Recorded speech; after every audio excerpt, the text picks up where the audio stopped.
Olá, seja muito bem-vindo ao nosso Momento Consulte. Eu me chamo Gilberto Meira, sou consultor jurídico tributário aqui da Consulte.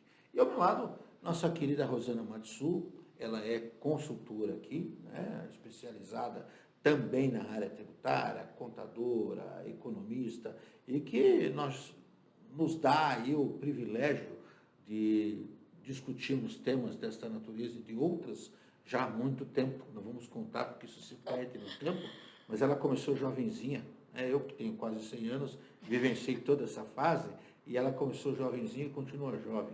E o motivo do nosso bate-papo de hoje tem a ver com uma análise de 5 rotinas importantes de observação necessária por parte da contabilidade, do empresário, em função da reforma tributária.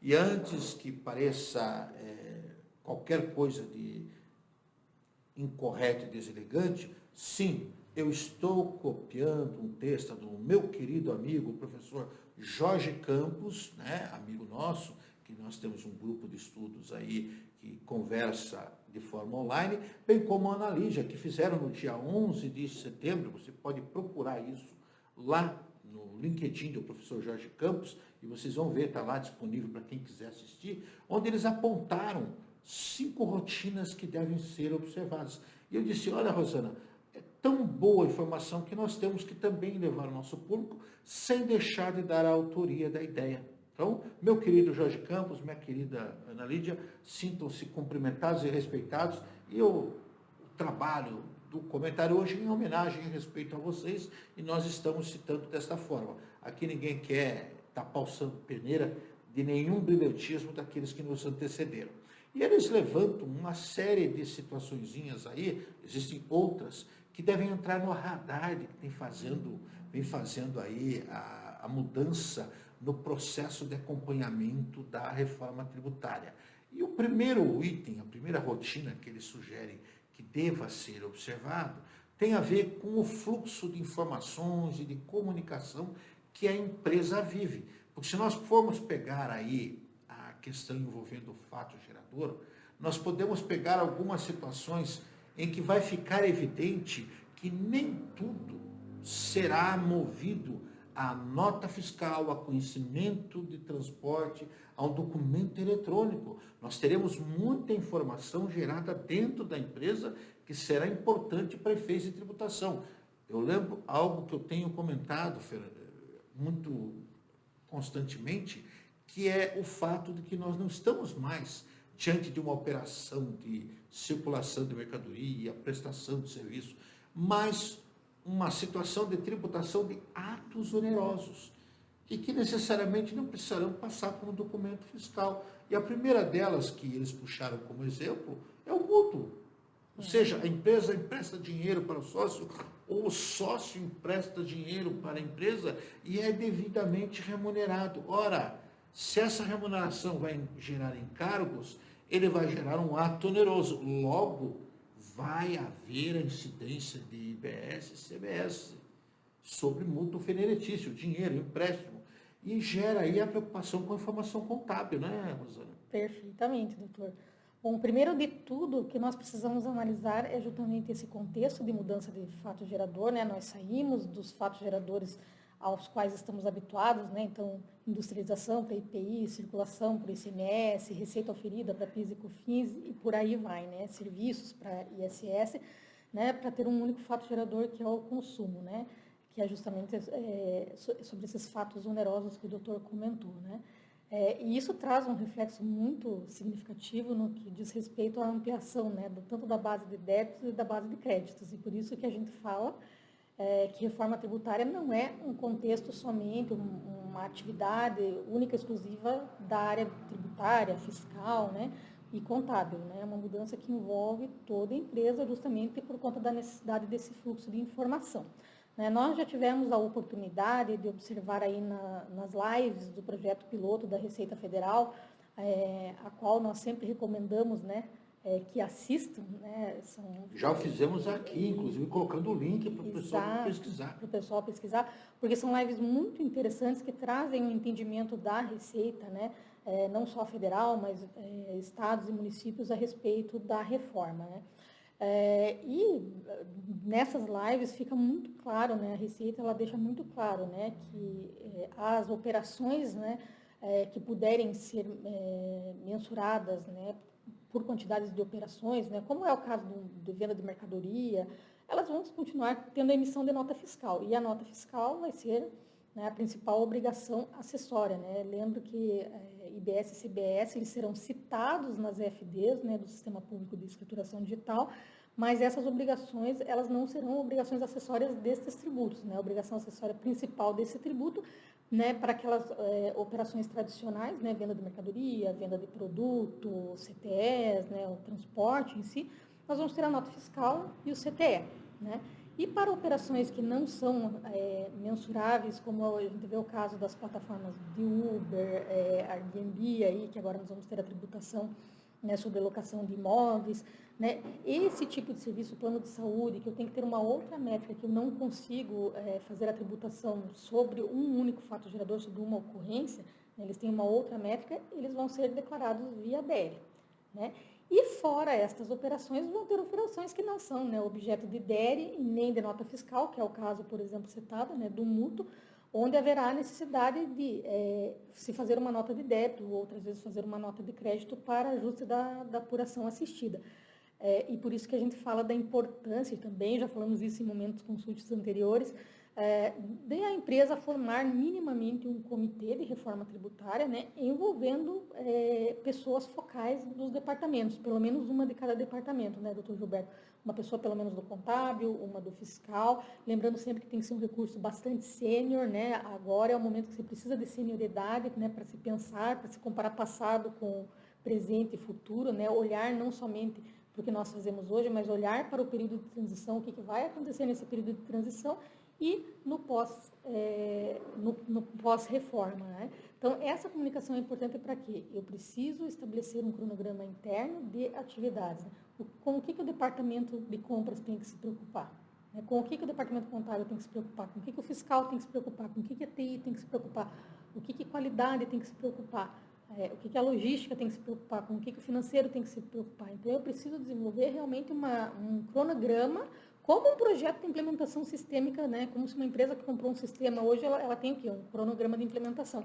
É a mesma coisa, a empresa tem que ter um comitê para fazer o desenvolvimento de um cronograma de implementação da reforma tributária, né? E de que forma que isso acontece? Né? Realmente fazendo um desenho, né, das obrigações de cada área e informando ali qual é o deadline, qual é a data máxima para ela realizar aquela implementação como se fosse realmente um go live, né, doutor? E aí, nesse desenho que a empresa vai fazer, ela precisa muito olhar, né, justamente para a operação que ela tem agora, se ela pretende incluir alguma nova atividade ou não, tem que ser olhado, né? E essas questões, assim, operações intercompany, né, é importante que se olhe, tem que pegar realmente o balancete, enxergar ele como um todo e tentar olhar. Hoje é assim, como que isso se encaixa na reforma? O que é nota fiscal? Eu tenho atividades que vão estar sujeitas a DERE? Eu tenho algum regime específico que pode estar sujeito a DERE dentro das minhas atividades? Então, eu preciso olhar para isso. E o que eu tenho hoje de benefício fiscal? O que eu tenho hoje de operações? O que eu ajusto na minha obrigação acessória hoje? Porque não vão mais existir esses ajustes manualmente, né, doutor? Os ajustes são feitos via emissão da nota fiscal. Então, eu vou estar fazendo um ajuste a débito ou a crédito. E aí, esses ajustes também têm que se encaixar, né, nas codificações das classificações, né, existentes tanto de Código de Situação Tributária como do CECLES, né, que é o dispositivo legal que justifica aquele ajuste que está sendo realizado.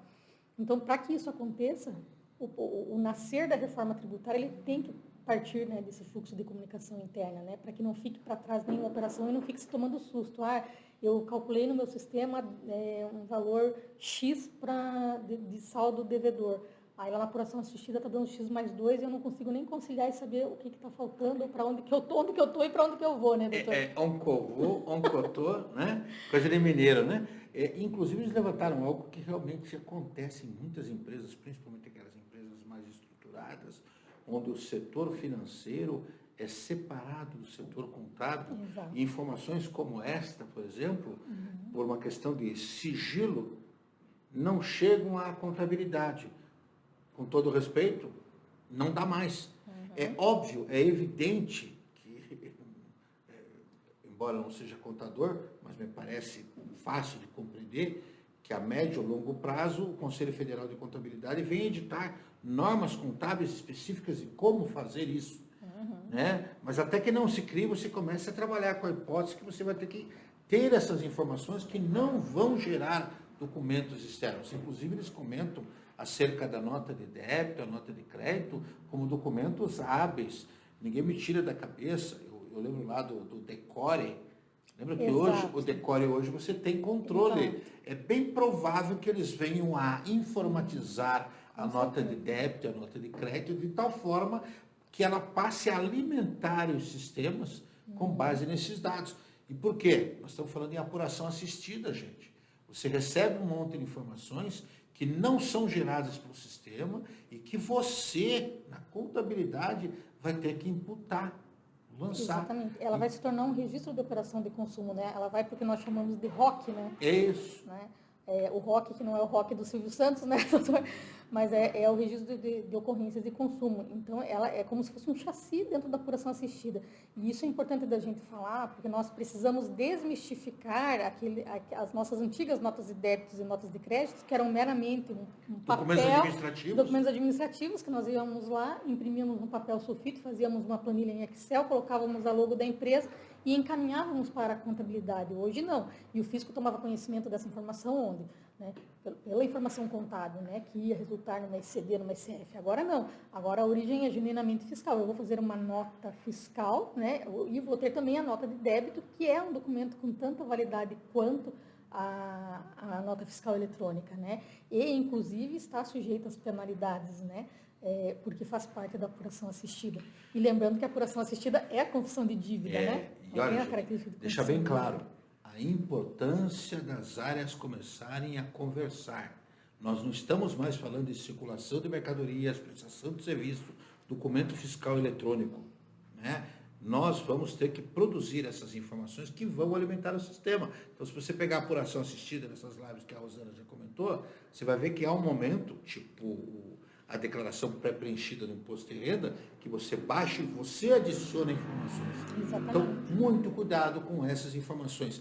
Inclusive, lembrando sempre o artigo 335 da Lei Complementar 214, que mostra que a contabilidade ela poderá ser usada como teu grande aliado ou teu grande inimigo.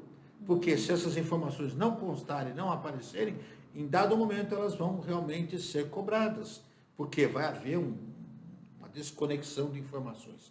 Então, fica aqui o alerta quanto a isso, tem muito para se falar aqui, né? Eu só peguei o gancho que os nossos amigos trouxeram para mostrar que nem toda a documentação fiscal eletrônica servirá para informação. Quer ver um outro exemplo? Locações. E aí tem uma novidade que talvez você ainda não saiba.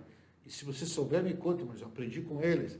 Está sendo criado para as locações o EFE, né? Que é um documento, né? Fiscal externo, tá? Evento fiscal externo. Esse é o nome. Conhecia? Não. Então, viu? Consegui te surpreender. Mas todo sentido. Faz todo sentido dentro da seara da reforma, né? Para as locações. Justamente porque, e acredito que o doutor, dentro do que nós temos conversado aqui internamente na Consult, né, a reforma tributária ela tem um olhar gigantesco para a conformidade fiscal, né? Não ter nada por fora, nada que não seja de conhecimento do fisco, né? Então, realmente é natural que se busque, né, uma forma, né, de se ter isso formalizado e eletronicamente, porque consegue limitar a apuração assistida, né? E porque essa informação de primeira mão, e você diz, poxa, mas ela tinha que saber disso. Não, não tinha. Ninguém tinha. O Jorge Campos, ele é um observador privilegiado, primeiro porque tem um volume de informações absurdas, e ele já participa do ENCAT, que é o Encontro Nacional de Coordenadores e Administradores Tributários, que é quem está trabalhando todo esse processo de informatização. E volta e meia ele deixa escapar uma dessas pérolas, e nós pegamos a pérola dele, dizendo, olha, para a locação nós teremos, e olha, atenção, vão ser criados códigos específicos a partir das NBS, né, e com efeitos distintos, locação de imóveis, locação de máquinas, equipamentos, locação com serviço, quer dizer, eu terei uma Residencial série... e não residencial. Perfeito. Né? Ou seja, eu terei como identificar o código. E veja, a essa altura do campeonato, quem já conhece o projeto SPED, sabe, quanto mais eu especifico, menor a possibilidade de erro se a parametrização for bem feita. Né? Então, aqui, a preocupação da locação. Muitas vezes você faz uma locação, e aí é outro detalhe, né? Principalmente os casos de locação residencial, com preço abaixo de mercado, uma alerta que a gente já tem feito, né?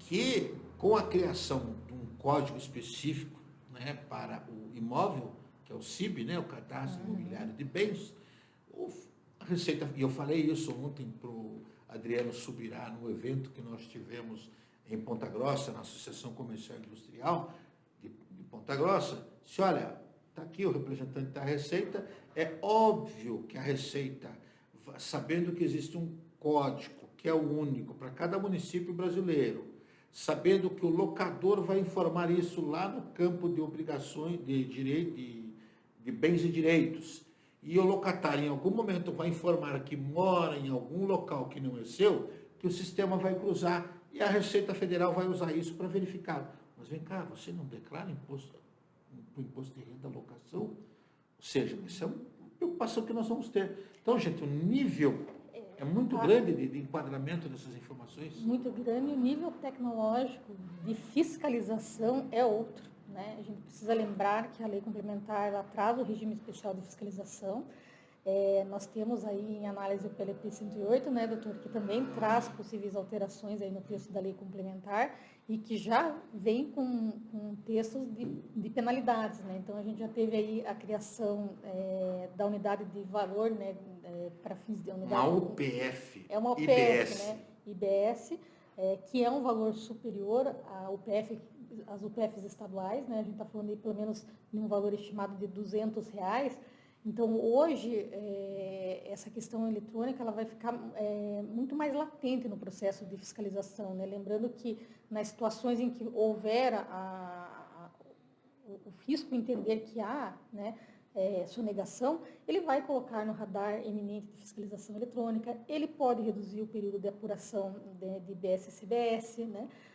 Ele pode não trazer um impedimento, né, para pessoas se cadastrarem em benefícios, pode restringir benefícios, né, que possivelmente a empresa venha usufruindo, né? Então, tem várias penalidades que não são financeiras e talvez essas sejam muito mais significativas para a continuidade da empresa do que as financeiras, né? Mas nas financeiras, nós temos penalidades bastante agressivas, acho que a menor penalidade que tem ali é de 10 UPFs e nós estamos falando de R$ 2.000 e a maior é 20 mil, mas não é 20 mil isolado, é por ocorrência, né? Então, por exemplo, nos arquivos, hoje a gente não tem, né, o arquivo digital. Quando a gente falava, por exemplo, de uma EFD, nós também tínhamos 20 UPFs fiscais, né, doutor? Mas eu estava falando de 20 UPFs por arquivo com uma série de informações. Agora, o arquivo digital que a gente está falando é a nota fiscal. Então, quantas notas fiscais eu tenho dentro do mesmo período que podem estar com aquele erro e sujeitas àquela penalidade? E detalhe, gente, conectando com o que a gente já falou, a Rosana falando de nota fiscal, documento fiscal. Nós temos documentos contábeis internos e temos documentos digitais, que não são nem nota de débito e não são nem nota fiscal. Por exemplo, cartão de crédito, cartão de débito, aquelas taxas que são cobradas, encargos moratórios que você recebe do seu banco. Ou seja, você vai ter uma série de informações que serão produzidas, né? E é bom lembrar que as instituições financeiras irão pagar IBS, e se isso está dentro da estrutura do teu negócio, é importante você observar que isso eventualmente poderá gerar direito ao crédito e deverá estar devidamente escriturado na contabilidade. Isso é muito interessante, doutor, porque na apuração assistida nós temos duas vertentes, né? Uma coisa é o registro, todo o tributo, né, pago, o tributo destacado no XML da nota fiscal, ou da DERE, ou, enfim, da EFE, né? esse valor que está dentro do arquivo do documental, seja ele, né, digital, que vai adentrar para apuração assistida, ele vai ter o registro de um valor, né, que poderá ser utilizável para fins de crédito ou não. Então, uma coisa é ele estar lá registrado, outra coisa é ele ser passível de utilização. Mas para que ele seja passível de utilização, a primeira coisa que tem que acontecer é ele estar devidamente registrado, né? E para que ele esteja devidamente registrado, a empresa tem que se preocupar de antemão com coisas muito básicas, né? Uma das coisas é cadastro. Aqui a gente vê muito, né, nos nossos trabalhos de diagnóstico fiscal, nas próprias revisões fiscais, quando a gente vai olhar para uma FD, quando a gente vai olhar para uma FD contribuições, as coisas que são erros muito comuns. Você pega o registro 0150, que é o cadastro do participante, né? As empresas não ligam muito para esse cadastro, sempre tem erro, né? Erro no endereço, erro no número, participante sem bairro, participante que é comerciante sem inscrição estadual, e passa porque o registro 0150 ele não tem uma validação efetiva sobre esse cadastro, não é um impeditivo para você entregar FD fiscal ou FD contribuições. E hoje, na reforma tributária, a informação, porque esse cadastro ele vem da onde? Vem do sistema. Então, se a empresa tem um SAP, vem lá dos dados mestres. Se a empresa tem um outro sistema, um TOTS, vem do dado cadastral. Enfim, qualquer sistema tem uma base cadastral, né, que geralmente a gente chama de dados mestres. Hoje, se eu tenho o endereço errado do meu destinatário, eu estou destinando tributo para o local errado, né? A gente precisa lembrar que IBS e CBS são tributos regidos pelo princípio do destino. Então, se o meu destino está com o cadastro incorreto, eu estou mandando tributo para o lugar errado, eu estou lesando o fisco, né? Então, o cadastro passa a ter uma outra conotação, né? Que hoje as pessoas não ligam muito. É muito comum nos nossos pontos de revisão. Dificilmente a gente não tem uma revisão onde a gente não cita um problema cadastral, né? E agora ele ganha uma outra importância, inclusive os de pessoa física, né? Na questão, inclusive, e a gente vai ter uma exigência para quem tem venda para consumidor final, a gente vai ter o próprio consumidor exigindo a regularidade desse cadastro por conta do cashback. Aquele consumidor que é considerado baixa renda, ele vai exigir que o cadastro dele esteja bem feito, né? Mesmo no consumidor de classe média, né? Porque ele também vai ter a condição de enxergar as possibilidades de restituição, enfim, em relação aos outros tributos que vão se relacionar com o tributo da renda, que é objeto de um outro papo nosso, né? Mas a própria base cadastral, né? Então, não começa só do que a gente tem dentro da contabilidade, da ocorrência do fato gerador e só do fluxo de comunicação, mas começa lá a higienização de dados cadastrais, né? Para evitar essas possíveis sanções aqui na outra ponta, né? Num bom latim, eu diria que o homem é o próprio lobo do homem. O latim seria homo homini lupus. No gilbertês, ou no linguajar gilbertônico, né, eu diria que nós estamos alimentando minhoca a Todd, porque todo e qualquer movimento oneroso que gere uma informação terá que ser pensado, poxa, onde é que eu vou informar isso? É óbvio que a IFD Contribuições vai ser adaptada, a IFD ICMS-PI será adaptada, nós teremos essa DERE que está sendo criada, né? Nós já vimos ali a codificação dos eventos, né, Dos doutor? eventos, exato. Essa semana falávamos sobre a codificação dos eventos, né? Porque até para as empresas porque nós já estamos aí finalizando o mês de setembro, né? Mês que vem aí a gente já tem a homologação do documento fiscal eletrônico, né? Essa alteração para IBS, CBS Imposto Seletivo, ela trouxe algo muito significativo, que não é só uma simples mudança de esquema, de XML, né, do layout de campos, mas ela traz esse impacto de mensageria, né, onde o destinatário, o adquirente, eles têm que informar o evento, né, se o destino é diverso de uma revenda, né, enfim, ele vai ter que informar se isso aqui é para consumo, se esse item que eu estou adquirindo é pré-imobilizado. Nós vimos essa semana a circunstância do uso e consumo, né, doutor? Por que lá na nota técnica atrás que tem um evento tanto para o adquirente e para o destinatário? A importância da contabilidade de custos aqui vai ser fundamental. Fundamental. Bloco K. Bloco K, muitas empresas não entregam. Bloco G, muitas empresas não entregam. E a gente precisa lembrar, a FD fiscal e a FD contribuições, elas ainda vão existir, né? FD contribuições até dezembro de 26, e a fiscal vai continuar existindo, e a gente não sabe como vai ficar depois de 2033, porque PI ainda existe. Né? E olha, vamos deixar uma coisa bem clara, nós não temos resposta para dizer quando ela vai ser substituída. Gente, a Rosane e eu estávamos lá quando nós começamos a implantar o projeto SPET em 2008. Nós temos cada história para contar sobre isso, nossa. que dá um papo bacana sobre escrever isso. um livro. Dá para escrever um livro. E essas informações, tá, nos levam a um aprendizado que não pode ser esquecido. Primeiro, o projeto de alteração dessa nova sistemática tributária pressupõe, vamos pegar o que está aí, para que não haja nenhum sofrimento adicional, porque bem ou mal o contribuinte já está habituado a esta modelagem. Vamos adaptar, aí a nota de débito, nota de crédito, que ninguém me tira da cabeça, vai ser como o decore, né? As informações. Também acredito piamente que a Receita Federal vá vincular aí ao Conselho Federal de Contabilidade para que sejam ditados novos CPCs, esclarecendo esta situação. É o papel do Conselho Federal de Contabilidade e não precisa esperar muito, porque ele está ciente do que está fazendo. Quem somos nós para cobrar? Ele sabe o que tem que fazer. Nós aqui apenas estamos lembrando a quem ainda não entendeu que realmente eles não vão se imiscuir de realizar o seu papel. E, fundamental, o papel da contabilidade hoje, ele foi engrandecido. E eu dizia que nós temos 5 situações, mas você já notou que cada situação dá um papo longo. E eu estou combinando com ela, sem ela saber, que esta será a primeira parte, né, das rotinas. Sempre lembrando, by Jorge Campos, by Ana Lídia, em homenagem a eles, porque a observação deles foi feita sobre uma ótica. Nós estamos analisando sobre as mesmas óticas e outras possíveis, que não houve tempo na live dos dois de analisar. E basta ver um outro olhar sobre o mesmo tema. Mas fica evidente aqui que nós temos que nos preocupar com todo ato oneroso praticado dentro da empresa que vai ter um reflexo, não é isso? Exatamente.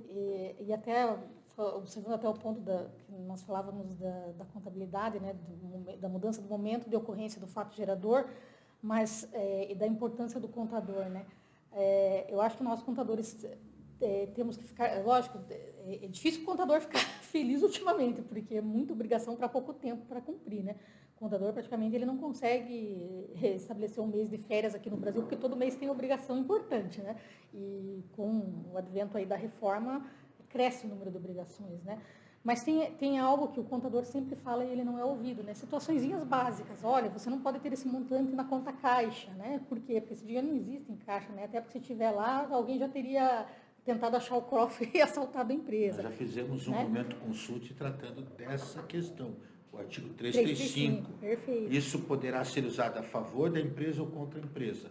E o que eu tenho dito, meu querido colega contador, coloca o 335 debaixo do braço e chega, ó, tá aqui, ó, eu não tenho como dizer algo em contrário. Então, quando uso a minha expressão, né, gilbertiniana, de alimentar minhoca Todd, toda vez que eu tenho uma inconsistência de dados, a Receita Federal, porque todo o sistema hoje, ele vai usar inteligência artificial, vai conectar e vai ver que há uma inconsistência. Falou, explique isso. Um ponto que está no material aí do Jorge Campos e da Ana Lídia é a questão dos adiantamentos, né? Porque uma coisa são os adiantamentos recebidos de clientes que são reais, adiantamentos para fornecedores que são reais. Outra coisa são aquelas notas que quando o contador sofre, né? Quando o contador vai fazer a conciliação bancária, ele tem documentos que ele não identifica. Aí, qual é a solução contábil que acontece? Ele se transforma, né, num adiantamento de cliente ou num adiantamento ao fornecedor ou vira empréstimo, né?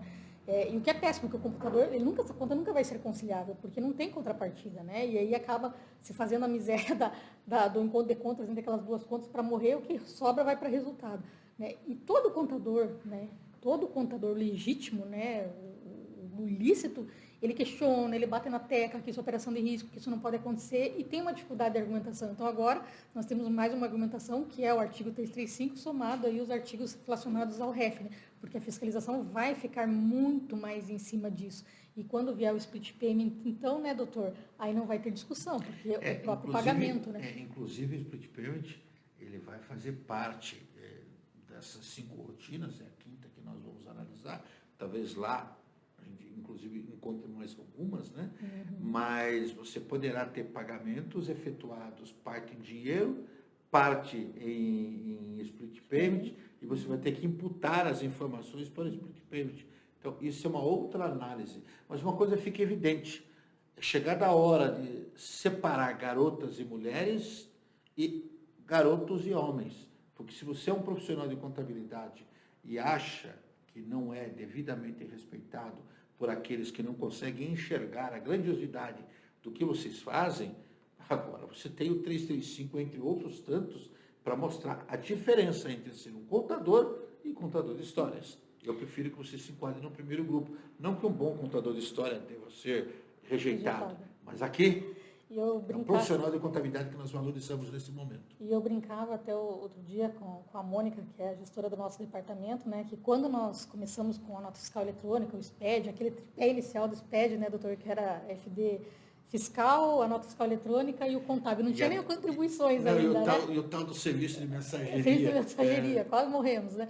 Hoje em dia, quando a gente fala de evento, a gente até fica um pouquinho, não fica mais tão assustado, porque a mensageria assustou mais, né? Nada nos assusta mais, viu, gente? Então, naquele momento, houve uma aproximação muito grande entre a área fiscal e a área de tecnologia. E eu acho que agora é o momento em que isso, eu acho, não, tenho certeza que esse é o momento onde isso se intensifica e vai se estabelecer uma proximidade muito grande também com os demais departamentos da companhia, mas especialmente com o financeiro, né, doutor Gilberto, porque a gente tem uma inversão de polaridade, né? Até então, o que o pessoal do financeiro também sofre, né? Porque se a informação não vem bem conduzida e não chega bem para o fiscal demora para fazer a apuração, demora para passar para a contabilidade, né? E o financeiro fica tendo que dar, qual é a previsão? Eu preciso colocar aqui no meu fluxo de caixa, eu preciso colocar no meu fluxo de caixa. Isso a gente vai ter uma inversão de polaridade, porque o financeiro vai passar a ter uma participação maior, né, evitando eliminar da carteira quem é inadimplente, porque isso vai ter impacto quando o split payment estiver vigente, né, na questão do crédito fiscal. E também no sentido de acompanhar realmente a apuração assistida juntamente com o departamento fiscal para saber onde que a gente está tendo problema de participante, a hora do fornecedor, a hora do cliente, enfim, né? Então, vai ser uma coisa mais participativa, onde ele também não vai mais ter que pedir a previsão de quanto que vai dar a pagar, né? Quando fechar o mês, na verdade, a maior parte do tributo está pago. Porém, quando ele vai estar recebendo a nota líquida do imposto. Então, isso muda totalmente o fluxo de caixa. Ele não vai ter valor cheio. Em contrapartida, lá no mês subsequente, ele não vai ter o valor do tributo a pagar. Ele vai ter que complementar aquele tributo, talvez ter algo a receber, né? Mas muda o papel, inverte a polaridade de participação do financeiro, né, e da relação entre esses dois departamentos. Então, isso precisa ser estruturado. E daí que eu falo do valor também, né, que a gente tem no processo de um trabalho que eu acho muito bacana e realmente a gente se enche de orgulho de realizar, que é o trabalho de revisão fiscal, né, doutor, que é um trabalho que nós fazemos aqui na consultoria, né.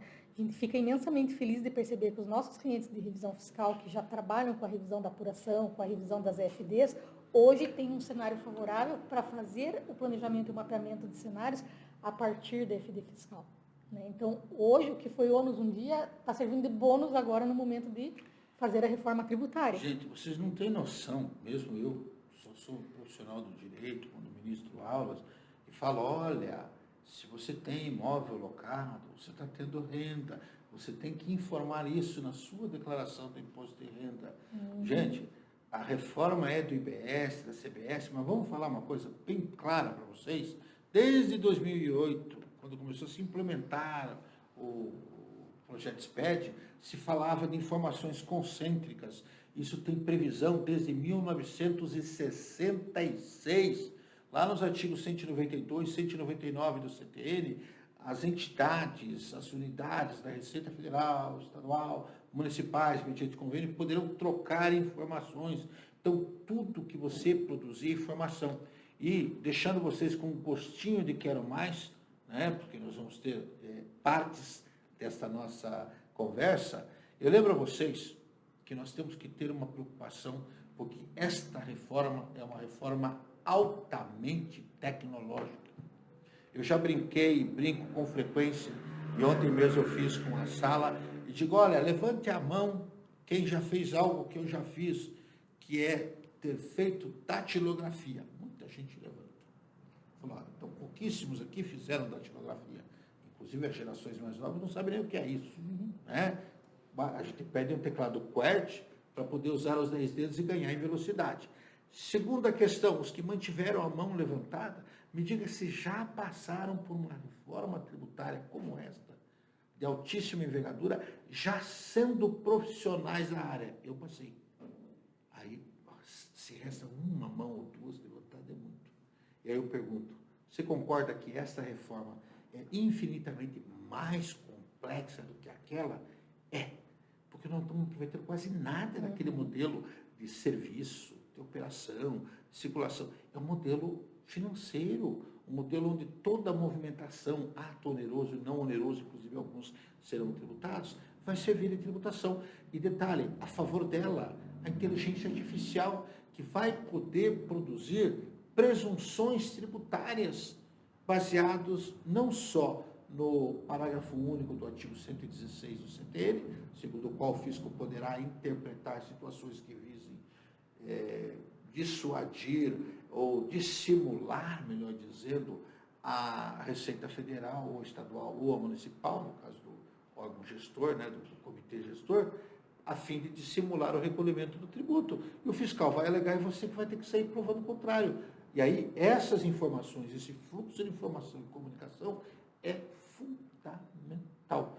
Inteligência artificial. Por isso eu quero deixar vocês que nos assistem com gostinho de quero mais e dizer, ó, nós vamos voltar para uma parte 2, parte 3, parte 4, parte 5, só Deus sabe quantas partes nós teremos. Né?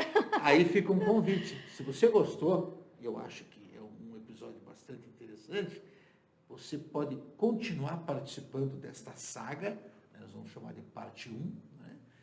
Colocando informações adicionais, questionamentos, levantamento, questões que eventualmente a Rosane e eu não levantamos, né?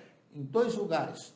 Um deles é aqui embaixo, você tem um espaço onde você pode fazer comentários, anotações, observações, nós estamos sempre lendo.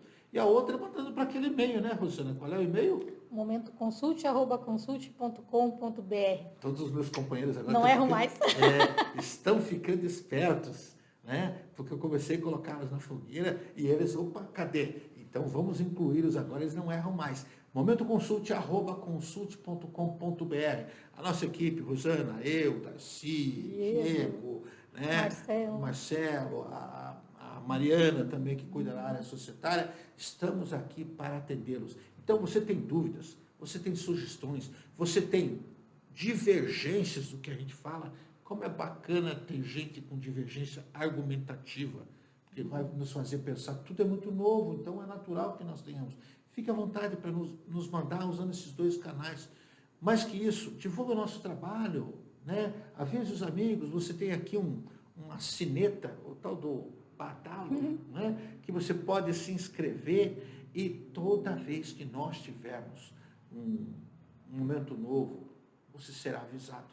De resto, nós contamos com a sua participação, com o seu acompanhamento, na medida, né, Rosaninha, em que nós agradecemos a participação e ficamos aqui à sua disposição. Em breve, você vai ver essa figurinha, entrevistando essa fera aqui, e a gente trocando esses dados referentes a rotinas.